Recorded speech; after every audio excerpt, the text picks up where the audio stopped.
সাধারণ শিক্ষার্থী আমাদের একটা মাথায় জ্ঞান থাকা উচিত তাদের, যে আমাদের মাথায় বেশি চাপ করতেছে, তারা এটা বোঝে না। তারা বলতেছে যে আমরা মানে সব 26% সবাই এক কোশ্চেনে প্রশ্ন এক্সাম দেবো, সব বোর্ড একরকমের হবে, কিন্তু তারা একরকমের দিতেছে না। বন্যা বাদলের দিনও শিক্ষামন্ত্রী সব বোর্ডে একরকমের করলেও সেটা করে নাই, তারা একরকমের পরীক্ষা দেয় নাই। তারা এই মানে ওই অন্যান্য বোর্ডের স্থগিত করছে এক্সাম, কিন্তু এই অনেক কত বোর্ডের স্থগিত করে না, কারণ তারা বলছিল যে এই বোর্ডে স্থগিত করবে, সেটা করে না। ভাই আমার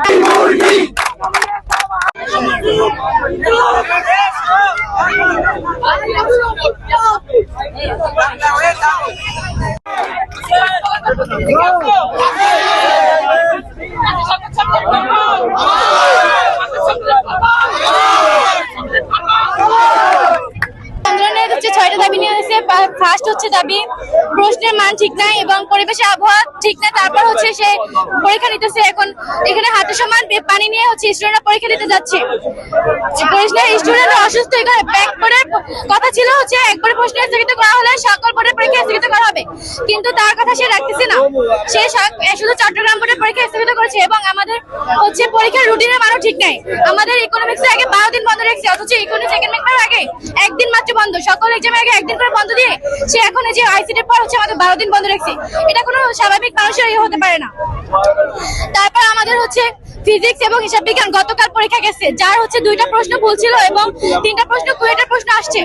যে প্রশ্ন পরীক্ষা আমরা চাই হচ্ছে তারা আবার নেওয়া হোক, আর নয়তো হচ্ছে প্রশ্নের যেটা 2টা ভুল ছিল সেই 2টা হচ্ছে পূর্ণমান সবাইকে দেওয়া হোক, কমন মার্ক। এগুলো যদি না মানে এবং সে বৃষ্টির কারণে যেই করছে তারা সবাইকে কালকে রাতে সে সরাসরি বলছে স্টুডেন্টের প্রতিমূর্তি, আমরা নাকি জাতির মেরুদণ্ড। স্টুডেন্ট যদি জাতির মেরুদণ্ড হয় তাহলে কিভাবে স্টুডেন্ট প্রতিমূর্তি হয় সেটা, এবং সে সরাসরি প্রকাশে আমাদের কাছে ক্ষমা চাইতে হবে এবং সে তার কথাবার্তা আমাদের হচ্ছে দাবিগুলো মেনে নিতে হবে। যদি দাবি মেনে নেওয়া হয়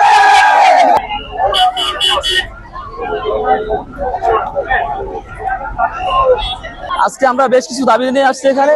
তো এর মধ্যে প্রধান দাবি হচ্ছে গিয়ে পরীক্ষা স্থগিত করা, কারণ বিভিন্ন শহরে পানি বন্যার যে বিভিন্ন বিষয় হচ্ছে, যেমন ঢাকাতে গতকালকে দেখছেন যে মিরপুরে যে অবস্থা রয়েছে, পরীক্ষার দিয়ে নৌকা নিয়ে পরীক্ষার হলে গেছে পরীক্ষা দিতে, এটা কি শিক্ষামন্ত্রী দেখে না?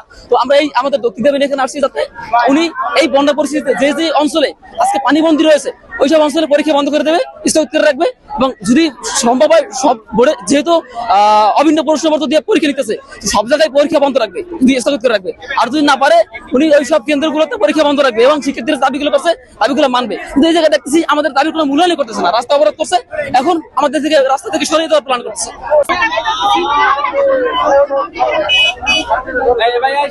আমরা সরে যেতে হবে না, আমাদের হুমকি দেওয়া হচ্ছে বিজেপি আসবে, আর্মি আসবে, র্যাব আসবে।